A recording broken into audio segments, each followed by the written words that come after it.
Power hour. Are we feeling powerful this morning? Yeah, not yet. A little after the coffee. All right. After the conversation. So, no mystery here. It's not a surprise. We did speak about a special person who was going to grace our presence today. I just wanted to share a little bit of his background so we all have some sort of familiar frame of reference here of who he is, because, you know, some people will be like, oh, I thought he had a RAS before a long time ago. You know, oh yeah, he used to play football, yeah. You know, then somebody put Ben Hacker, hold him off on the bench for a long time and they didn't set him on the field fast enough. All kind of old talk. So I wanted to share something. Before I share it though, just turn off all cell phones. We have a few people joining on Zoom. So don't forget those folks when we're asking questions as well. I'm going to ask Brent if he could quickly give us his safety briefing as well, and then I'll share. Morning, everyone. Welcome to Massy Stores head office. We have no emergencies planned today, so if you do hear the alarm going off, please exit through this door to my right, your left, through the gate, and security will guide you as to where to go. There are bathrooms to the back here. Introducing and warm welcome for Mr. Russell Latapy.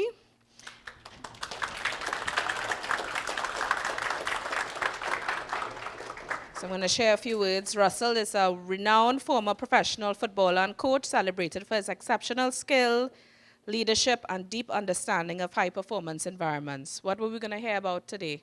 Do you remember? What was the theme? Building high-performance markets? Teams, right. With a career spanning more than 2 decades, Latapy played at the highest levels in Europe and internationally for Trinidad and Tobago, including appearances in the prestigious UEFA Champions League and FIFA World Cup. Throughout his playing and coaching career, Latapy has been recognized for his strategic vision, ability to inspire teams, and his knack for fostering individual excellence within group dynamics. So think about that when we start to think about the relevance of what he has accomplished and what we are also trying to build at Massy Stores. So I'd now like to introduce our CEO, Kavi Pandey, who's going to say a few more words about Power Hour. All right. Morning, everybody. Morning, Massy Stores family, and thanks for coming out today. I know you're not here to listen to me speak, so I'm going to make this very, very short and very, very quick. Power Hour, I'm very, very thrilled to introduce Power Hour to Massy Stores. And Power Hour is going to be a knowledge-based platform where we would be bringing together people from all over Trinidad, all over the region, as well as internationally, to come and speak and share wisdom with us on a host of different topics. It could be about building high-performance teams. It could be about investing in the corporate stage in the world, to branding and communication. So we are really, really excited to have that happen and start here today. And looking forward to this, and I just would like to now welcome Mr. Russell Latapy, the man of the hour, to give his remarks. Russell, thanks again. Thank you for having me. Yeah, yes, I'm on. Morning all. Hope everybody is in good spirits this morning. Firstly, I would like to thank you for having this opportunity to speak to you this morning. I know I'm sitting a bit low, but I like to just habits that I like to see everyone comes from coaching, that you have to see everyone when you're speaking. What we're going to talk about this morning is not only about motivation, but it's about some of the principles that I experienced and had to go through in getting to a certain level of success at that level. Also in this, I don't want this to be me speaking and you guys just listening. I want it to be interactive in a way that we can both share information and communicate. So my journey started in Laventille. As many of you would know, there's a lot of good things that come out of Laventille, and a lot of positive things. So from Laventille, I went to Tranquility, And there is principles in all of these stories that I'm going to share with you that I'm going to get back to but at some point. So, and there was a lot of different things that impacted my life. So I'm just picking out a few things that I think would be relevant to what we're doing today. So in Tranquil, going to Tranquil, my form teacher was French. And I thought to myself at the time, I'm living in Trinidad, I'm from Laventille, what I need French for? I need French for nothing. And then 4 or 5 years later, I found myself living in Portugal. And I know you're probably thinking that French, Portuguese, Spanish, what's the correlation between them? And the reality is that they're Latin languages. And finding myself living in Portugal, then I had to start from the bottom. And if I had snatched the opportunity in Tranquil, I would have had a head start in learning to speak another language. So the lesson that taught me was that every opportunity that you don't grab is an opportunity that you miss, right? So that was a very important lesson going on my journey to the rest of my career. So from Tranquil, I went to San Fernando Technical Institute. And what a wonderful time it was, because then I'm getting a little bit of freedom. So from operating in Port of Spain, all of a sudden my world is getting a little bigger. So now I feel as a 16, 17-year-old, I have from not only Port of Spain, but I know what's happening in South too. I'm living life, I'm enjoying life. Things are starting to happen in my life that is allowing me and forcing me to reach the new heights. In San Fernando Technical, an important thing happened, and what happened was that I was selected onto the national senior team at roughly 17 years old. So now I'm thinking that from Tranquil, Sandotech, all of a sudden I'm on the national team, and I'm having a lot of exposure, playing with the national team. I was picked up by Trinidad, which I think it's heritage now, but back in the day it was Trinidad, which is the Trinidad and Tobago Oil Company. I was an apprentice there. I was being looked after, playing for the national team. And through this exposure, a Jamaican guy saw me, and I was invited to go to Jamaica and play professionally. At this time, I was also offered a full scholarship to go to FIU, Florida International, and my mom said to me that I was a good student back in the day, until all I started studying was football. And I normally say to her, I was refocused on football. You know, it was just a change in my direction at the time. So being offered the opportunity to play professionally and also have a scholarship, it was a really tough decision, and I could only imagine now, as a parent myself, what my mom had to go through at this time. But I guess she saw something that I didn't, or I couldn't, but she allowed me to make that decision. And at 17 years old, where you're having the opportunity and the freedom to make your own money and to leave your parents' home and get your own freedom, there was only one decision for me. And that was playing professional football. And when I look back on it, I say to myself, brave woman. Because as a parent, I don't know if I would allow my kids to make the same decision. But again, looking back, I say to myself sometimes, maybe she was a wise woman, because eventually that journey took me, sorry, eventually that journey took me to places and gave me experiences that I could only ever imagine to myself that I would have. So I went to Jamaica, and my experiences in Jamaica, and I think somewhere along the line, I also believe a bit in destiny, that if you follow your path, then positive things happen.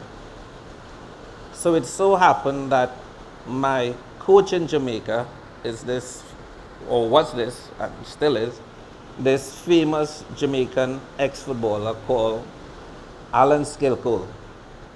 And he played in the time, and I'm not sure if he played in Santos with Pele or he played around the time with Pele and played against Pele. But the interesting thing about it, that this guy, best friend, happened to be the one and only Robert Nesta Marley. Bob Marley was his best friend. And he must have seen something in me that he liked, because he embraced me straight away. And he would take me everywhere.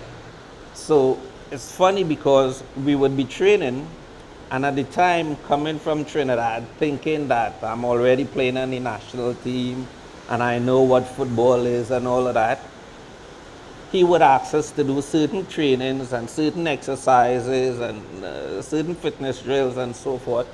But I thinking, well, I'm already playing here and doing well, I don't need these things. Never to understand this, later down in the story, when I eventually got to Portugal in a real professional settings. So Alan would take me everywhere. He would open doors, I would go everywhere with him, I would hang out with him until 1, 2 o'clock in the morning, and then next morning we training at 7. And for one strange reason, it helped me to develop a certain discipline. To know that I have to do the both if I want to enjoy life. But the good thing about this story, again, is that it opened up myself and my life to things that I hadn't experienced, that I only imagined that could happen. And I was living my dream. I was making my own money, living in Jamaica on my own, being looked after. I fell into the lap of somebody who was a mentor to me, who was looking after me. And this is the life that I wanted, coming from where I came from. So what normally happens when this happens is that you lose focus a bit.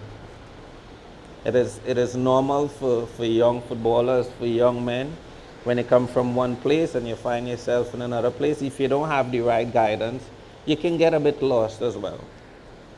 Fortunately for me, we were having, and this was roughly around 1988, 89, just before the World Cup campaign we had, which I suppose we all remember, Italy 98, that November 19, that we didn't qualify. So I was invited back onto the national team at the time, and on my way from Jamaica to Trinidad, before I left for Jamaica, I had my little girlfriend, and when I left to Jamaica, she went to Toronto to study.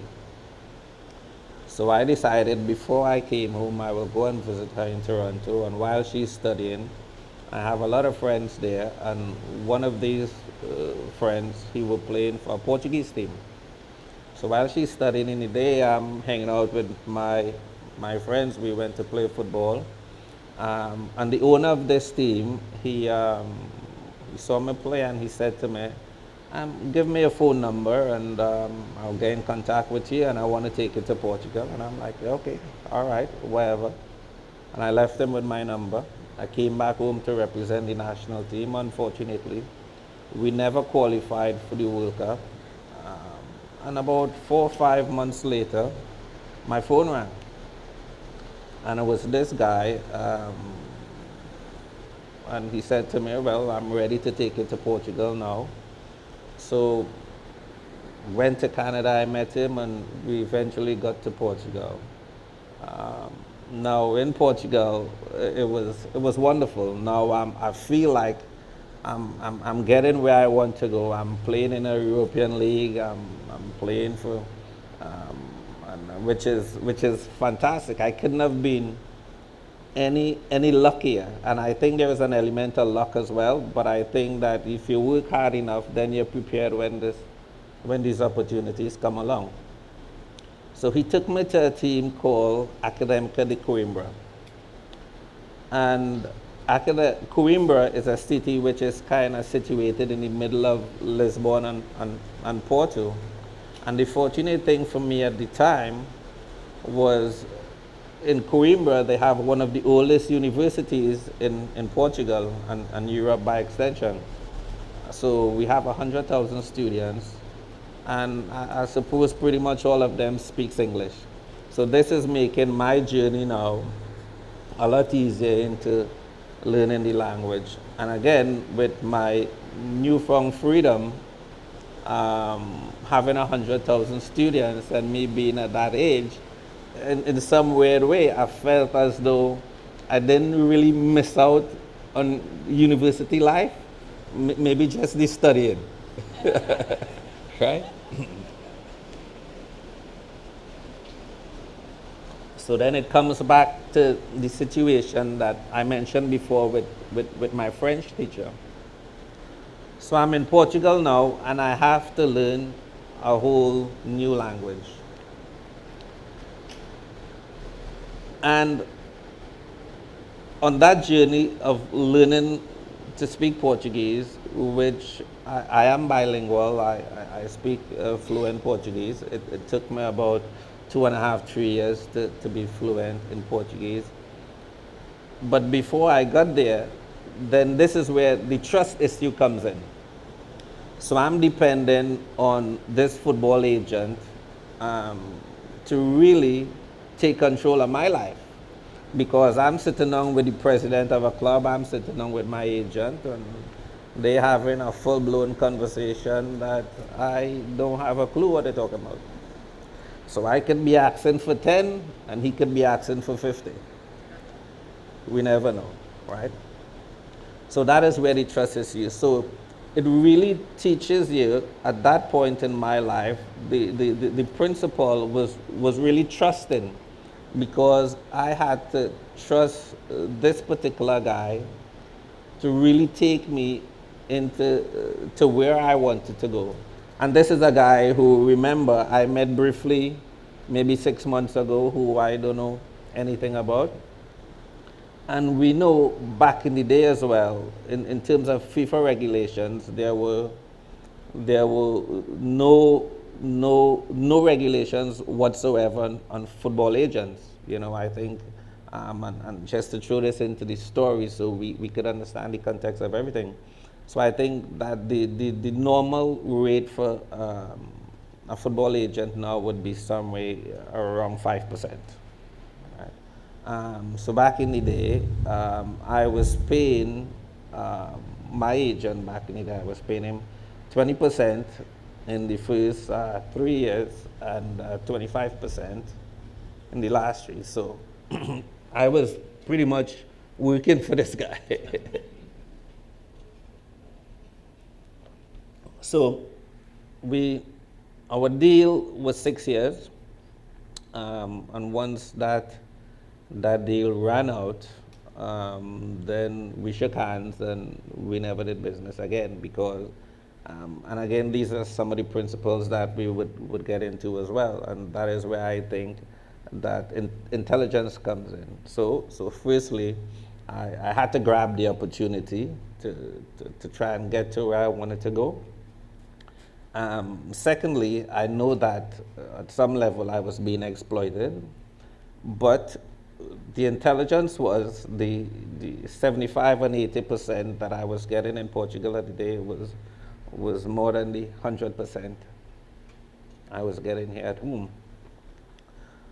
so like I said, when that was finished, then we shook hands, and then I pretty much started to look after myself. But one of the things I want to share as well is that in my new found freedom, when I got to Portugal, I discovered some things that I really like, and coffee is one of them, and another one of them is red wine that I still indulge in occasionally up to today, right?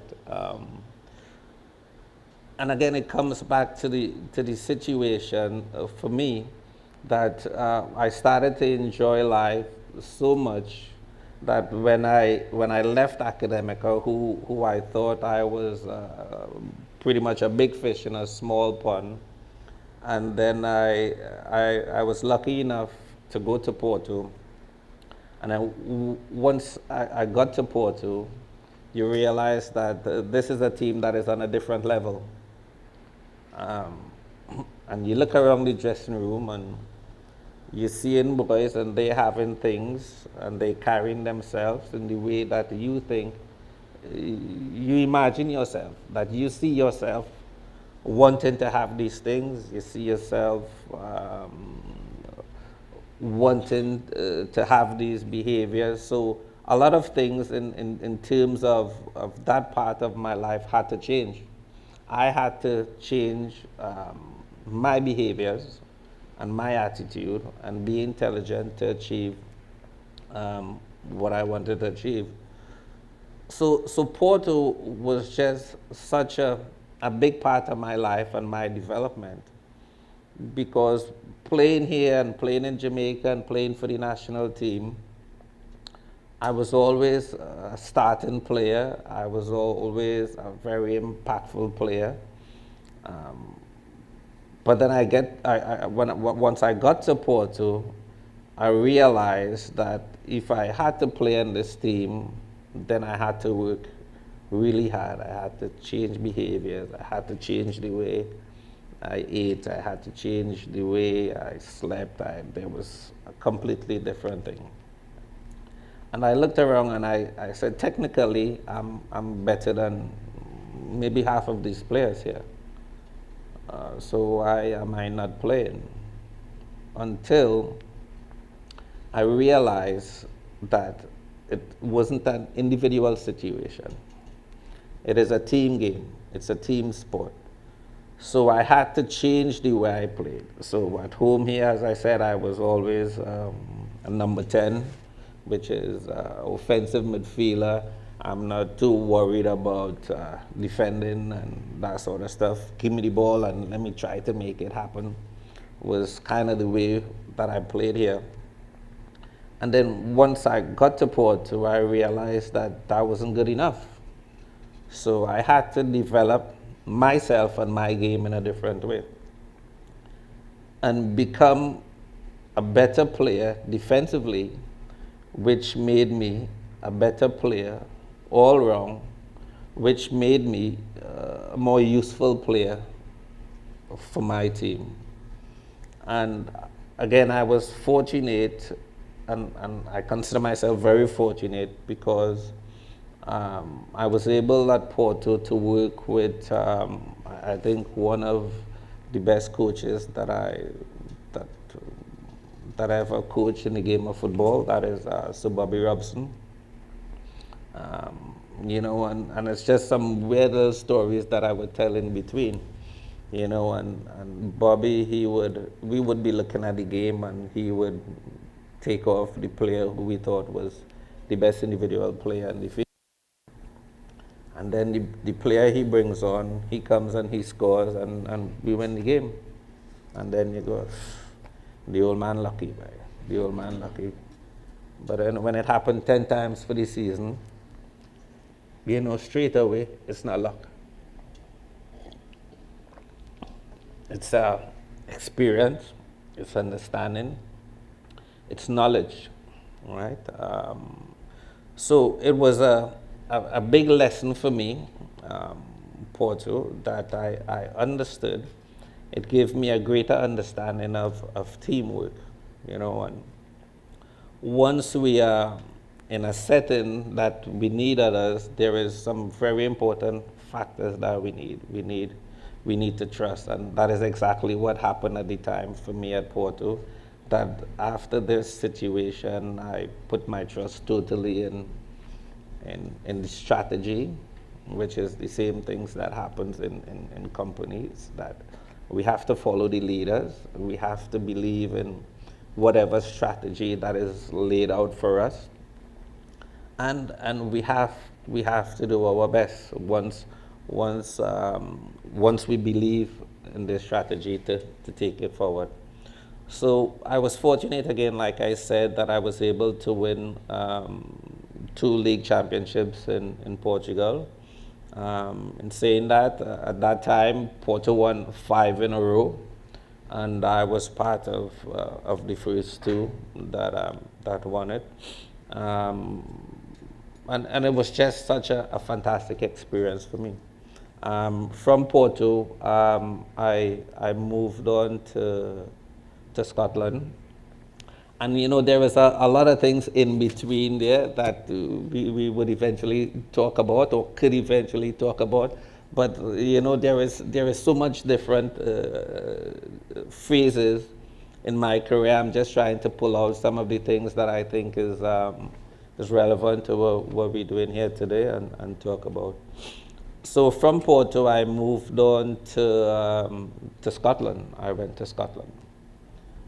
And again, a lot of things were open up to me, like a nice single malt, which I still indulge in occasionally up to today. And I went to a team called Hibernian, which is in a city called Edinburgh, which is one of the most beautiful places that I've had the opportunity to live. It's absolutely wonderful. And at Hibs, I met a teammate. It so happened again, and I believe, again, I have to say this, that things happen for a reason that you don't understand at the time, but it comes back. And I sat right next to a guy with this really strong Scottish accent that I could hardly understand, but we became friends. I moved on from Hibs to Rangers, another fantastic opportunity. And then I was now getting around the age of 35, and I was ready to retire. And after my last team, which was Dundee United, I actually went back to Portugal. My kids were still young enough at the time, and I decided that I would go back to Portugal. And one day I got a call, and this call was from this guy who I sat right next to in Hibs. And he got his first job, and he wanted me to come and play for him. And obviously, when we talk about the financial package, it didn't make sense to me. But he knew me from my time in Hibs, and he offered me something that I couldn't turn down. And what he offered me was to be a player on the first team, but to be the coach of the second team. And it was just an opportunity that I couldn't turn down.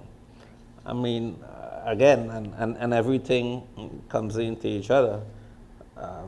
Because I decided to play football and not go to university at the end of my career, I was unsure exactly what direction my life was going to go. So I flirted around with a lot of different things. So having the opportunity then to get into coaching was one other aspect that I wanted to see if this suits me, if I like this, if I can have an impact, if I can make a difference. And I fell in love with it. It was exactly the same thing I was doing all my life, just from a different side. And I fell in love with coaching. And it has taken me to so many different places and given me so many different experiences. But I think one of the principal experiences it has given me really is how to be a team leader and how to work in a group, and the understanding of how we can get everyone to pull in the same direction, right? And part of that understanding has showed me that when we are happy, we are more productive. So a lot of our young players, and remember, I was the same young man who was sitting there, who was having some of these experiences. So it shows us that with these young people, we have to allow them a certain creativity, we have to allow them a certain freedom as well, but we also have to guide them in the right way. And in saying this, in terms of achieving success, it allows me to understand that when we're working with a team, the most important factor, I believe, is the team itself and our goal. So we all have to be pushing in the same direction. And getting players to understand that and to be confident that we are trying to support them and to help them goes a long way in getting forward, moving forward, getting to the next level. You know, we have to be fair, and we say to players, okay, we understand that you have an issue, and this is just a little example, but and I know you're unhappy about not playing, and you're supposed to be unhappy about not playing, because if you're comfortable with not playing, then you're in the wrong team straight away, right? But the team is always first. And if you're unhappy about playing, my door is open. You can come and have that conversation with me. But you cannot have that conversation with me the day before the game or the day of the game, because, again, the team is really the focus here, right? So I've had some wonderful experiences. I really would like you guys to ask some questions, anything you're unsure about. Right? I would like to read something to you guys at the end when we finish, because in conclusion, we're talking about some principal aspects, some principal things that has happened that has shaped my life. You know, and one of them, and I think this is a really, really good story, it's about perseverance, you know. And I remember that a kid asked me one time that if I ever felt when I was rejected, if I wanted to give up, you know, and it was something that never really ever came to mind. I was tunnel vision in exactly what direction I wanted to go. But I'm saying this because, like I mentioned before, I represented Trinidad from roughly 17 years old, and my last game after the World Cup was at 37, which means really that it took me 20 years to play 25 minutes in the World Cup. And I think that's what perseverance is all about. It is being focused on your goal and never giving up. You know, but there is another little story that I want to share with you guys as well, that I think is quite funny and interesting. in that, like I mentioned, coming from Laventille, and then throughout my journey, I was honored to have a school named after me in, in the area in Mover. So I was invited to go up to my school one day by the principal, and she called an assembly. And I went to the assembly, and she asked the kids if they know who it was. So you could see where the story going, right? And they said no. So it kind of brings you back down to earth in saying that you can achieve a lot of things, but if you don't have the love and the care and the understanding and how you deal with situations and how you try to lead people, then everything is just comes back and keeps you right back down to it. So again, I would like to invite you guys to ask any questions or. Thank you, Russell, very much for your part of it today. And we want to open the floor to questions and answers. But first, Kavi has a couple of questions, and then we'll open it up to everyone else, right? So for me, Russell, the statement that you made just now was so powerful to me. 25 years for 25 minutes in the World Cup. And it speaks to, as you said, perseverance and resilience, which is such a powerful message. In hearing your story, for me, there's a couple of other things that stands out. One is being bold. Being bold in terms of your mom. And at 17 years old, to make the decision to say, Russell, this is your call.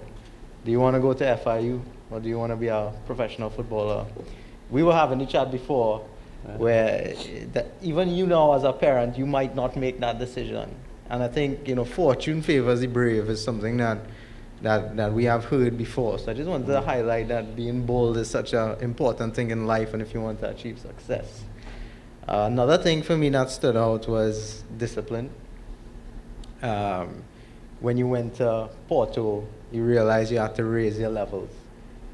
Big fish in a small pond, I believe you said, but then you go and you experience something in life and you need to keep raising those levels.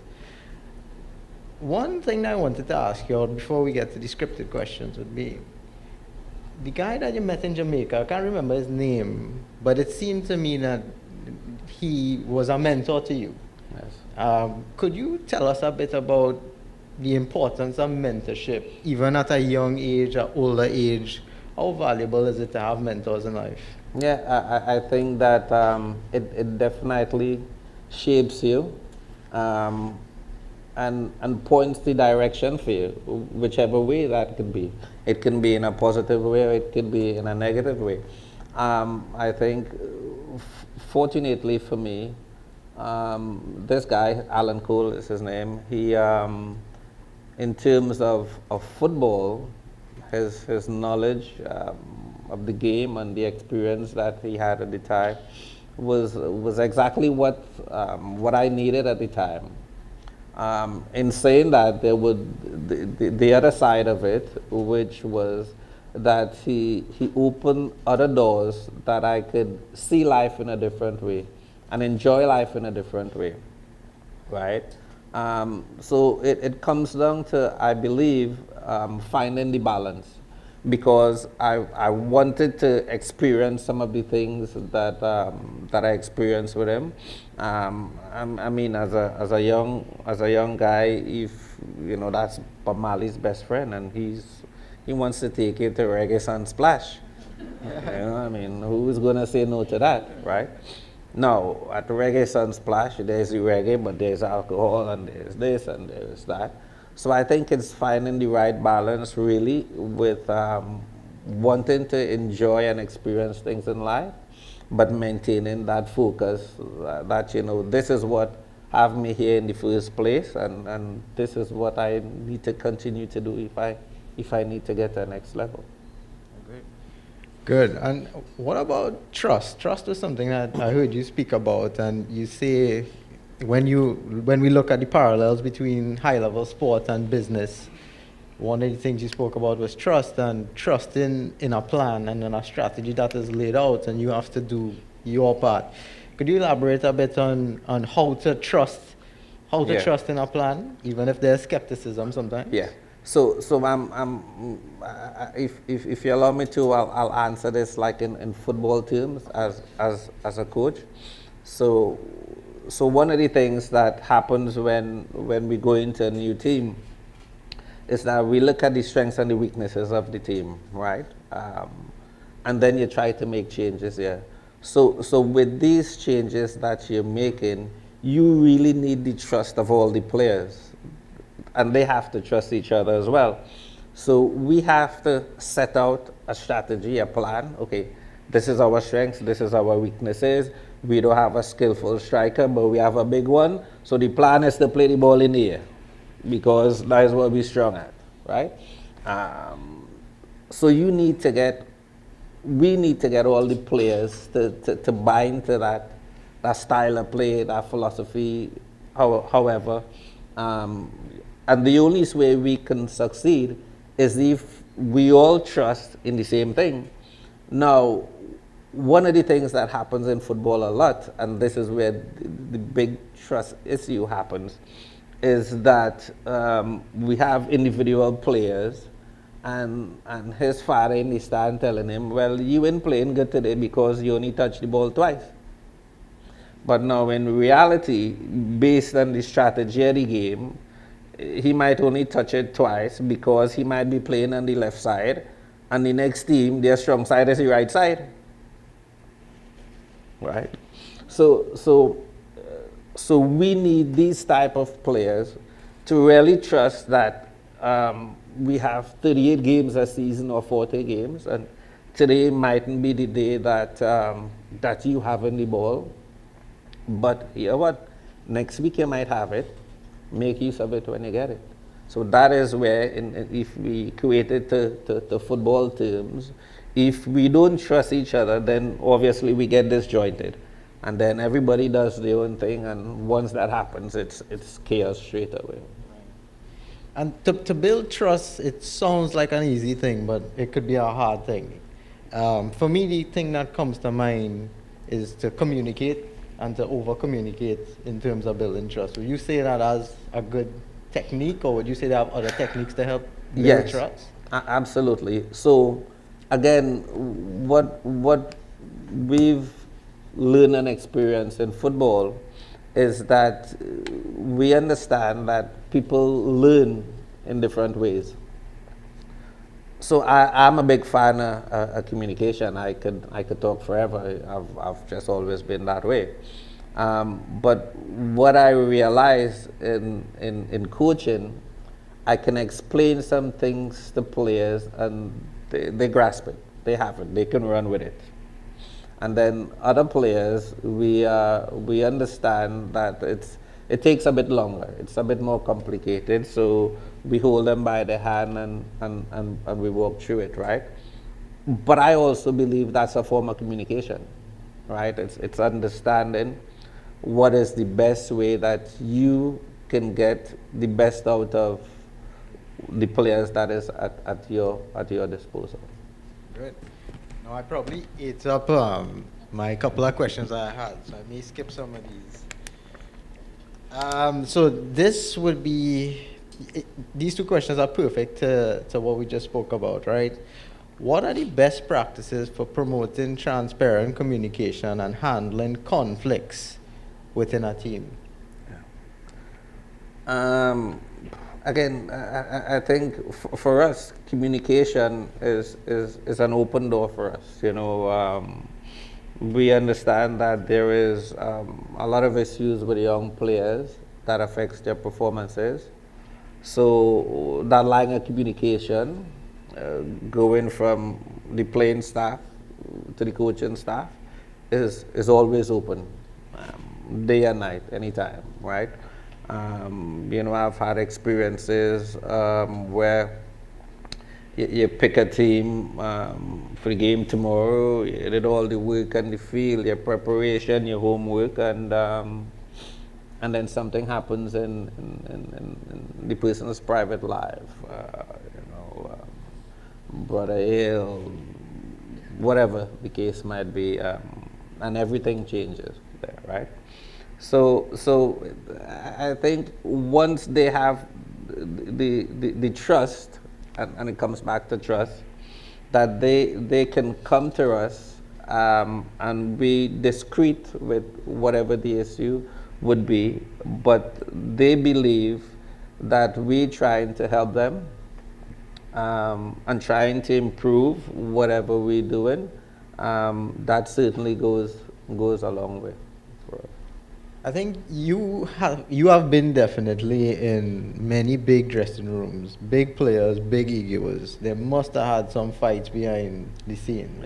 Yeah. So coming back to the conflict, Right. how do you diffuse Right. conflict? How do you manage conflict and move forward? Yeah. So a football dressing room is really a strange place, like no other. So what happens is that, and I would use the word trust a lot. So as a coaching staff, we allow our senior players, which might be, in this case, the head of departments, management staff, that's all. We allow our senior players to have a certain control of the dressing room. So they really dictate what happens and how discipline works. Again, in football, conflict a lot of time is really a physical altercation. You're training and somebody bonks you or kick you kind of thing, and you peel two hands, and it's normal. We've all been through it. It's a physical sport. Everybody wants to win, so you're going to have these things, right?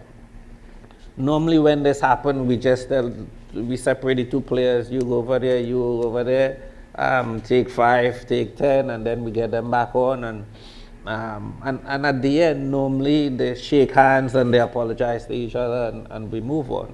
But there have been the other occasion where things go a little further, and just club rules. So most clubs, when you walk into a football club, they hand you a code of conduct, right? And everything is pretty much laid out in this code of conduct. So if things go a little further, then it's kind of written in the rules, and that would be a fine, a suspension, and if it really goes that far, then you pretty much just sell them on. That's just how it works. So I guess to manage conflict, hit them where it hurts, hit them on the pocket, fines, right? That is the thing that actually works for young football players. That's just the way it works in the football world. But what I'm hearing, and to summarize it, is that trust in the process and belief in a common vision is what gets you over the line with conflict. Absolutely. To summarize it. Absolutely. Yeah. Yes, totally agree. All right, so I'll do the last question, and we're going to open it up to the floor. So this particular question is going to be a really common question. Which essential leadership traits and behaviors foster a culture of excellence and continuous improvement in high-performance teams? So what are the essential leadership traits? I think that there is, you don't really get success without having a couple of key ingredients, right? Talent is not enough. Not because you're technically good, you will get there. That's not enough. I've seen a lot of boys here who are very talented, who, for one reason or the other, never really got to a place that their talent deserve. So I think there's a lot of different ingredients, right? But I believe that a few key ones, or maybe the most important one I should say, is hard work. I don't think there is any substitute for working hard, right?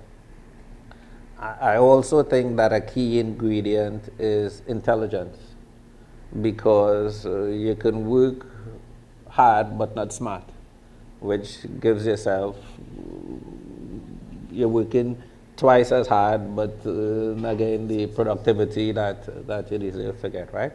So I think intelligence as well is an important one. I think determination to really start something, and the determination to see it through, to finish it. And I think desire is also another important one. I think you have to have the desire to improve yourself, so to get better, to achieve something. So I think some of these are really important. I mean, trust as well, as we mentioned, especially in team environments, that you know that you cannot do it alone. If I'm a striker, I'm dependent on the midfielder or the winger to give me the ball. Right? If I'm the goalkeeper, I'm hoping when I make a save that my defender could clear it. So we depend on each other to achieve that success. So teamwork is also a really important component in achieving. Like I said, I don't think there is one. I think there is multiple different things. I think I've mentioned a few there. But I also think that, you know, and I don't know if it's if I should call it luck, right?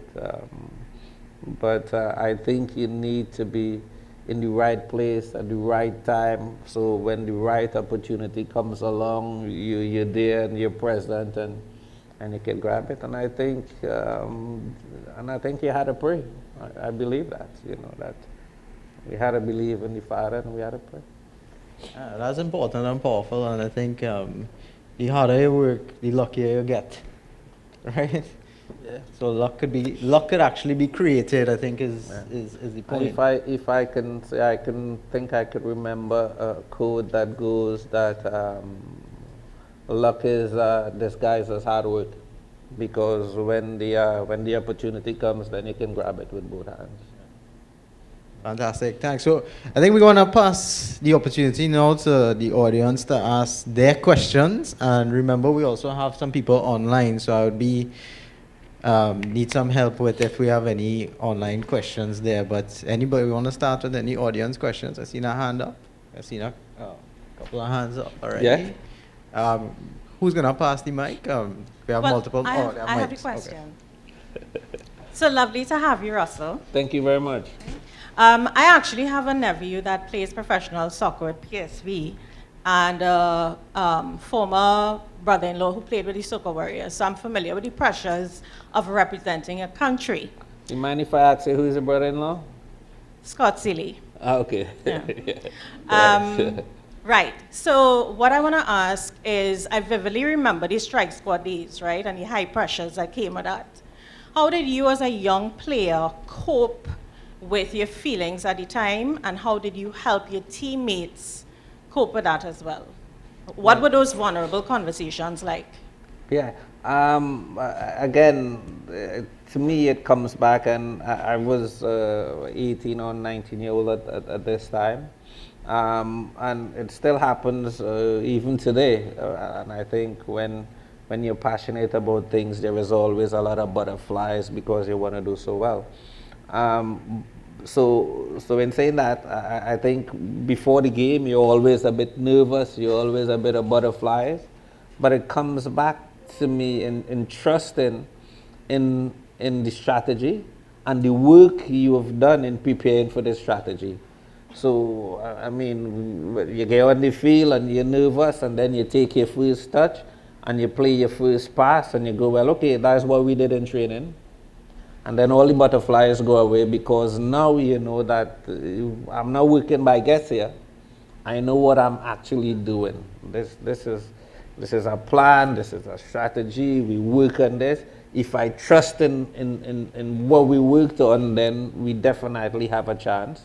And then once the game starts, and 3, 4, 5 minutes, then all of that goes away. So I think the conversations really that we have before the games is really to keep each other positive and to motivate each other, right? And remind each other of the work we've done and how good it feels when we have success. You know, I think that's also really important to mention because there is a feeling when you win and there's a feeling when you lost, right? And if you remember the both feelings, I think it gives you an extra impetus to go further. Preparation is key, seems like. And any other questions? I know Yeah, we had a we question. had one here. there, yeah. Hi. I really enjoyed the story and all of the insights that you were given. I think in the looking back on your trajectory, there's a notable shift when you moved to Porto, and I was just really interested in the awareness when you realized that you needed to retool. Was that something that came from your own introspection, or did someone point that out to you? And was it more you wanted to develop yourself, or you realized there was a deficiency in the team that you could fill?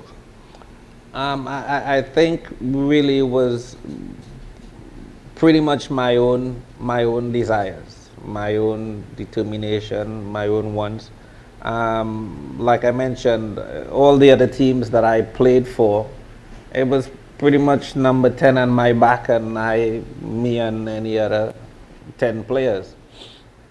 And then once I sat down in that Porto dressing room and you realize this is a bigger club than some of the clubs that I've represented before. All of a sudden, nobody reached the training late. People in the gym 45 minutes before training start. And then you go in the parking lot and you see the cars they're driving and you think, oh, I could have one of them myself, right? So how these guys have this and I don't, but I feel I'm just as talented. So then that motivates you to kind of get on the path that these guys are on, right? And you know, there's a saying that if you hang about people who are successful, then you become the sixth person or whatever. I think that was definitely the case there. But I think there was something else that motivated me as well, and that was simply wanting to prove to myself that I was good enough, and also to prove to other people who said that I couldn't do it. Thank you.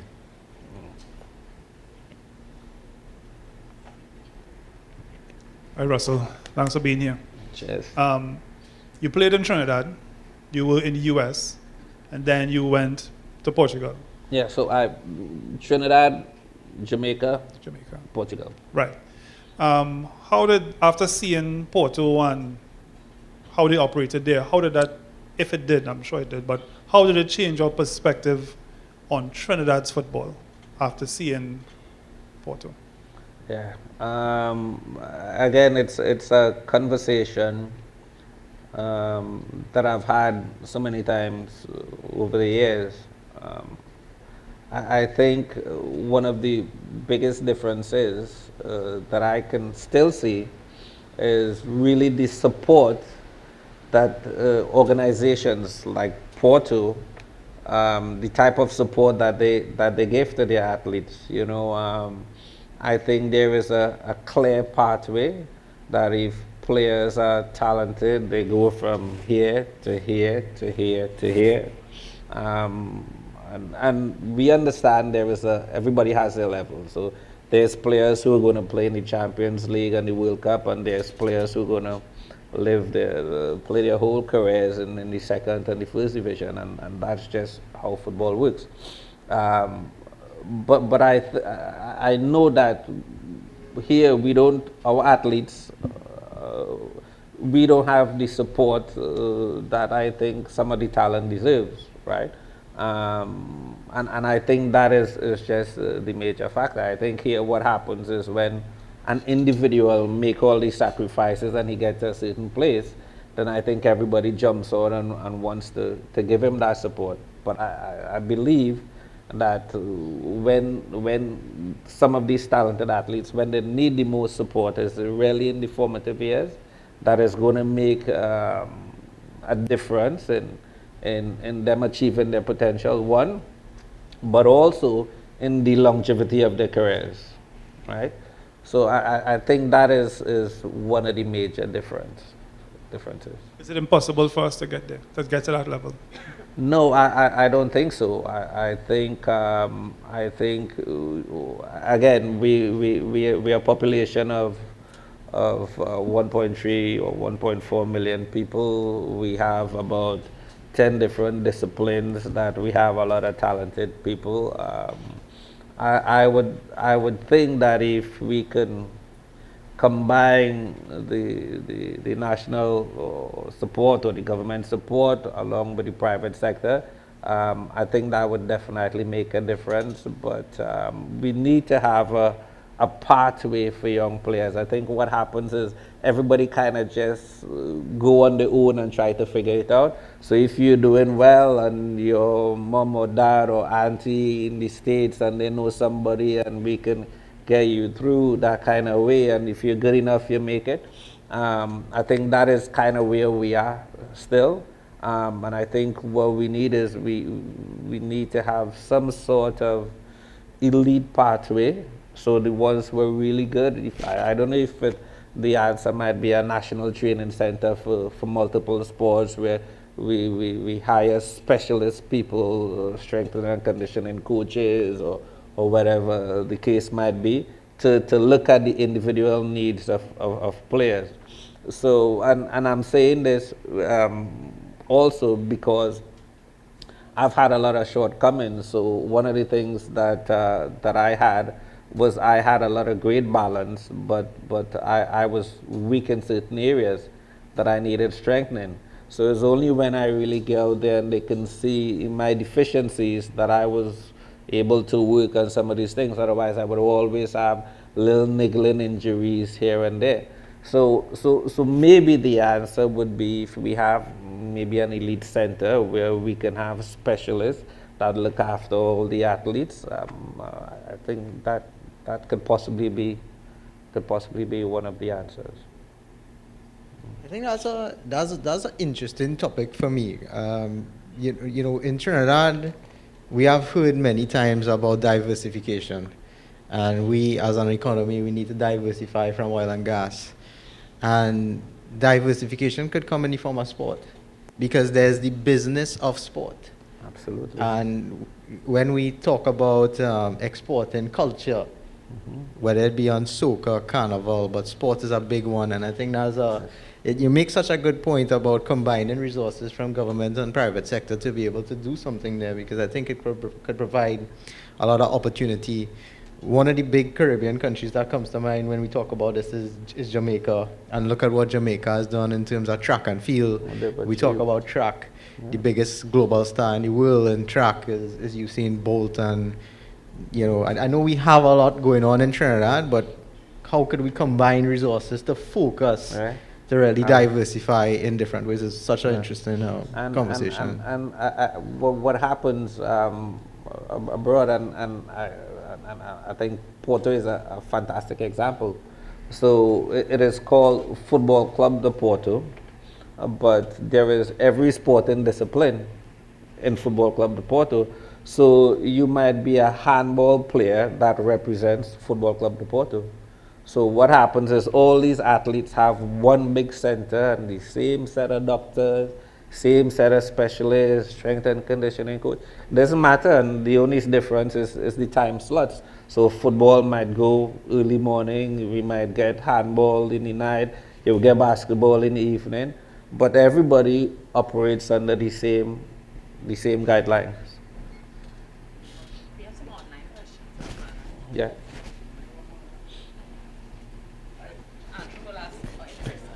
Hello. Yeah, hi, Russell. I just have a two-part question for you. Well, I know with the strike squad, I just want to understand, like, what is the mindset of dealing with that kind of disappointment when you know you're so close to success and you just miss out, and you know, as a team, how you deal with that? And then on the flip side, I know you were part of a generation in Porto where they were becoming very dominant across the board. And how do you keep that mindset moving forward when you know already we are at the top of it? How do you still keep that motivation as a team to press and be better when you're already the best at that point in time? Yeah. First part of the question in terms of dealing with disappointment, I think there is a couple of ways to deal with disappointment. I think one of them, which is the easy way out, is really to say that, okay, I didn't make it and that's it, which was never really in our mindset. And the other way of dealing with disappointment really is going, well, I got close this time, so whatever got me this close, so let me multiply that by 2 or 3 and see if we get me to the championship next time. Again, I think if we use disappointment as a tool to motivate us, I think that's very powerful in achieving some of your goals, right? So I think that's the first part of the question, and the second part of the question is, again, once you've had these disappointments, once you achieve a certain amount of success, it comes back to the 2 feelings I was talking about, right? Do I want this one, or do I want this one? And here with this one comes all the perks, you know, and it just says to you that, okay, you've done this much to achieve this. But the understanding is it takes even more to maintain that level of success. So if you work hard to get to the top, you have to work harder to stay on the top, because now you're the target. Everybody wants to shoot you down now because you have what everybody wants now, because there could only be one champion or one winner as such, right? So so for me, some of the perks that I really enjoyed was that I'm a foodie. I help myself. I'm West Indian, right? And one of the perks is that when you're playing at that level, you can call a restaurant at Saturday night at 8 o'clock and they'll find a table for you. You know, so that is some of the perks that we enjoy. And once you have this, you ain't letting it go so easy. Yeah, you want to hold on to it.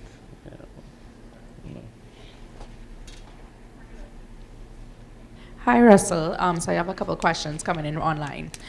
So first question. As the head of a team, how did you deal with players that thought that they were too big for your leadership and keeping the team together? And also, how did you keep yourself motivated in that situation? I think in relation to players, and it kind of goes back to me to having an open door policy. And what it really means is that the team is always most important. So if there is any issues, we sit down, and it doesn't matter how long it takes, we will figure it out and come to an understanding that that both parties are satisfied, but most importantly, the team comes out the winner. Right, so that is pretty much how we kind of deal with that situation. I mean, and it's happened before that it can take a week or 2 weeks until you get to that place that you know that this player is an asset to your team, and you just know that for whatever is happening with him presently, that his mind is not in the place that you need it to be for the team. And sometimes that might take a week or 2 that you're constantly, for want of a better word, we call it babysitting a little bit. So sometimes for 2 weeks you're there babysitting this particular player until he's aligned or back in line with the team goals. right? How I stayed motivated, really, I think it was easy for me. I've always been passionate and love football. One, so that always helped. It never felt like it was a job to me. It always felt like something that I love doing, and if I wasn't getting paid for it, I would have still do it anyway. So so that was easy. And I think another important factor was that once the world was open up to me, and I could have coffee and red wine and single malt and eat whatever I want, I like that. So I like that. So I wanted to maintain that. Yeah. Okay, another question. When you were coming up, how did you navigate environments where you didn't necessarily feel supported, but still wanted to make your mark and leave a positive impact? Sorry, can you repeat that? I just lost the mic here a little bit. So, yeah.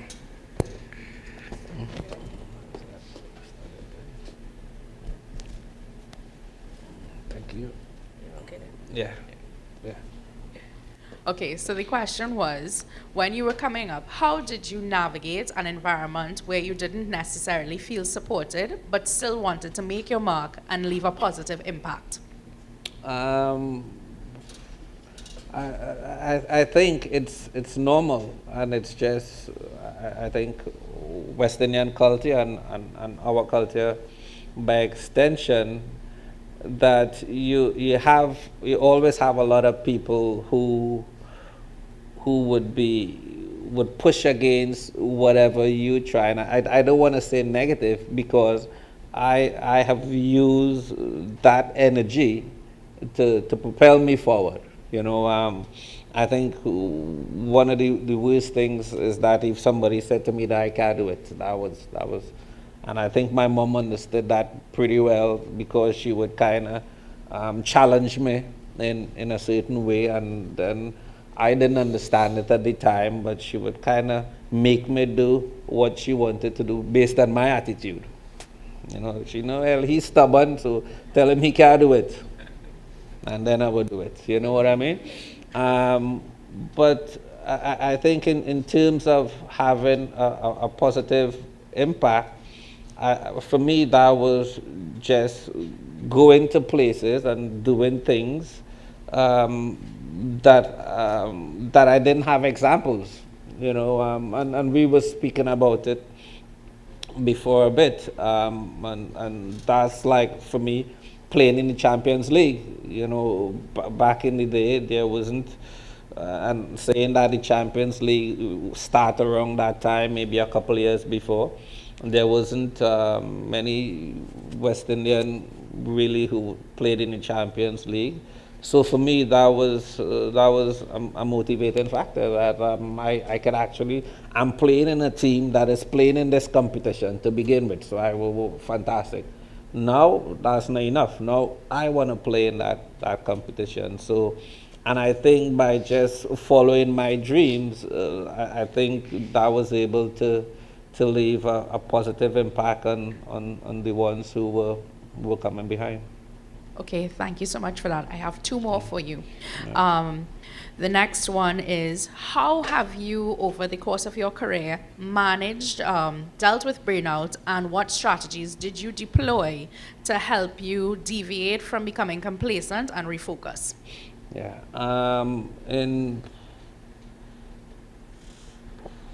In terms of being rejuvenated and staying fresh, the national team was always a situation that helped me. So you're living abroad, and it's winter and football season. It's 10 months, and it's hard sometimes. And then the national team have a game, and you're invited to the game. And then straight away coming down, and you're getting some good weather. You could eat a bacon shack, a curry duck, you know what I mean? You're seeing the family and the friends. And it might sound as really simple things, but trust me, they make a big difference in energizing you So you go, okay, you're home, you get 10 days home, okay, I could go and deal with the cola again. I'm ready to go and fight them again. So in my little world, that is one of the things that really helped me. And every time I was invited to the national team, I would do my best to try and make it. Right? And what was the second part? Sorry. Sorry, they were just asking what strategies you deployed to help deal with your burnout and stuff. No, I was again. It was always the love for the game. I've always wanted to play football, and for whatever reason, and I come from a large family of mainly men. So my mom is the only girl in 6 siblings, that kind of thing. So there was always a lot of football and sports around the house, and I just took to football. And for whatever reason, my uncles and elder brothers said, oh, he's good at football. So I don't really feel that I was ever really burnt out. I just wanted to train. That was a normal thing. And I actually struggled a bit at the end of my career because, you know, professional football for me was kind of like being in the military. I kind of had a time schedule for a long time in my life. I get up in the morning, I go and train, I have lunch, I get some rest, I train again in the evening. So I did that for 20 odd years, and then my career finished. And then, you know, you realize that, hey, I could actually get up at 12 o'clock today, which wasn't good for me, and I had to kind of retrain myself after. To have a schedule and a certain discipline in my life. Thank you. And we all work very hard. It is important that we do work hard, but it's important to find the spaces to rejuvenate, as you said, and to find those pockets where you could recalibrate and come back, because when you come back, it is expected for you to bring back the discipline, the desire, the ambition. Same to level work or hard. even higher. Right. So Yeah. I think it's just important that you balance, I believe was one of the words I used earlier, how to balance the rejuvenation, but always the desire to come back stronger, harder to what is needed. Yeah, I think balance is such a key thing in any aspect of your career. You know, it's the question of not having too much fun, but not having any fun at all. So it's about finding that right balance. You know, and one of the issues that we work with today, which back in the day, it wasn't so much. So the science is into football now, right? Into sports in a big way.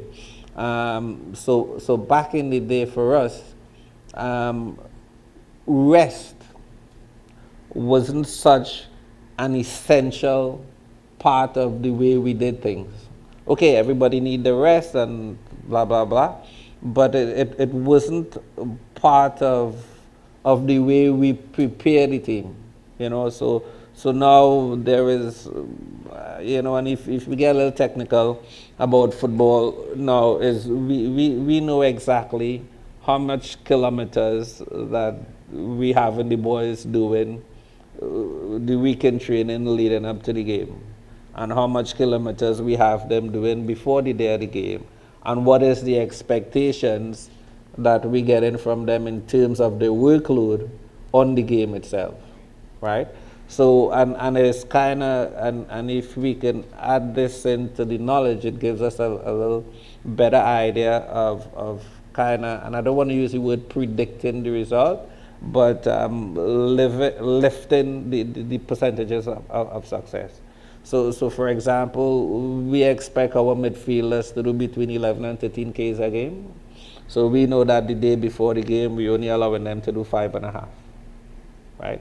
So it's just things to keep the energy up. So there's a lot of different things that that we work with now in the science. But like I said, rest back in the day wasn't part of it, because the day before the game we might have trained for 2.5 hours. But then the day of the game, you don't have the energy. But that's interesting, Russell, because we spoke about the parallels of business and the parallels of sport. And it seems that in a world where there's hyper competition, the fine margins of success and what you need to put in to be successful is so detailed, and you have to continuously get better at what you do if you want to be successful. And sometimes we could lose that message. So it's just interesting to hear you double down on that. I think a fantastic example for me is Cristiano Ronaldo. You know, and I don't know how many of you know about his life, but the discipline that he has in his life is remarkable. You know, every minute of his day is planned, from what he eats, from when he sleeps, from when he goes into the pool. And he's played for the last 20 years, and in terms of his records, arguably one of the best records in the history of world football. Absolutely. Rihanna, next Hi, question. yes, we have two more for you, Mr. Latapy. Okay, so first one, in your opinion, how important is it for leaders to be open to honest feedback that may highlight their shortcomings? Yeah, I think it's fundamental, right? I would like to give a few examples, right? You know, and it's the understanding of leadership and teamwork and dealing with teams. So, like I mentioned, we have an open door policy. Come and talk to us. Let's fix it. The team is most important. But we have another issue in football, and the issue we have in football, and I've had before in football, is that I have a kid who now come out of college football, who ain't achieved nothing, who don't have half of the knowledge, but because they're telling me good in school, he wants the team to play for him.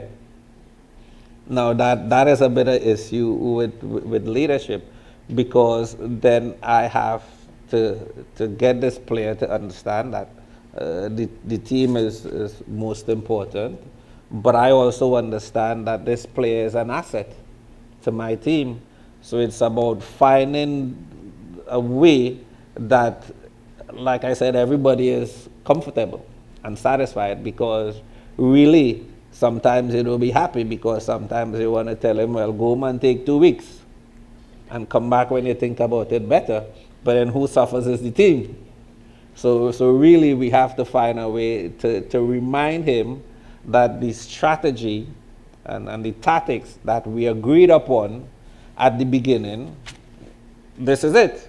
So let's not deviate from it too much. I understand your concerns and whatever, but let's stick to the plan, and then once we stick to the plan, then we would get back to your concerns. Okay, thank you. And last one that I think I have here is, you've had a pretty extensive career. To date, what is your greatest disappointment and how did you overcome it? So I have 2 big moments that I would say was very disappointing in my playing career. The first one is obvious, November the 19th, right? And the second one is I was at Porto, and we played in the quarterfinals of the UEFA League. And I remember we played Sampdoria, and it's home and away knockout stage. We won 1-0 in Italy, and then we got back to Porto and we lost 1-0 at full time, and we went into penalties, and one person missed. I missed, so we didn't get to the semi-final of the UEFA League back in the day. And I remember at night, at the end of the game, because we played in Porto at night time. The game kickoff would be about 7:45 kind of thing. At the end of the game, about 11, 12 o'clock, I actually walked into a restaurant. And I pushed the door open and somebody looked around. Restaurant full, all the fans going to eat after the game. And somebody, look at the guy who missed the penalty. And the whole restaurant turned around and get quiet. And I just closed the door. So that was a massive disappointment, and I would say a turning point in my life as well, because until that point, if I take away 1989, so I'd kind of put 1989 in the back of my mind. I'm studying that, or going to Europe, or doing my thing, I think. And then I went from a small team to Porto, winning leagues. And then that happened, and then it kind of brings you back down to reality and says, okay, you have to maintain your focus and desire and passion if you want to continue to achieve. Great. So I think coming to the end of it now, but Russell, I think you might have said that you had something you wanted to read for us. Yeah, I just wanted to read something quickly here, because I was just preparing a little bit for this, and you know, I think I've pretty much mentioned some of these things, but I think it's easier for me to read it here, right? And it goes, in my journey, trust allowed me to rely on others and build deeper relationships that carry us through the toughest times.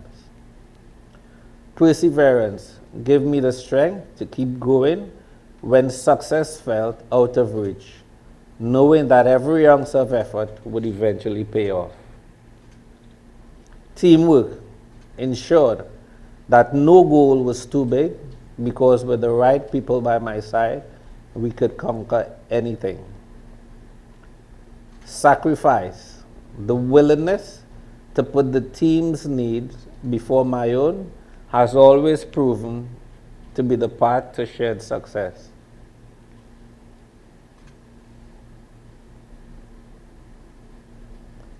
So in leaving you guys, I would like to say that remember that individual greatness is amazing, but it's the power of trust, perseverance, teamwork, and sacrifice that would elevate us and all of everybody around you to the levels that we've never imagined.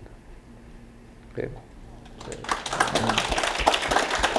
Wow, what a way to end this. I couldn't end this more perfectly. Thanks so much, Russell, on behalf of the Massy Stores team. It was fantastic to have you here. And thanks again for coming, and hope we'll see you again at some point in time. We will be rooting for you. We know what's out there. We're hearing some rumors. I wouldn't repeat that there to make you feel uncomfortable. But we would be supporting you as you would be supporting us. So thanks again for coming. Thank you very much for having me, guys. And I hope you guys enjoyed this morning as much as I did. Thank you. It's a good pleasure. Thank you. Yeah.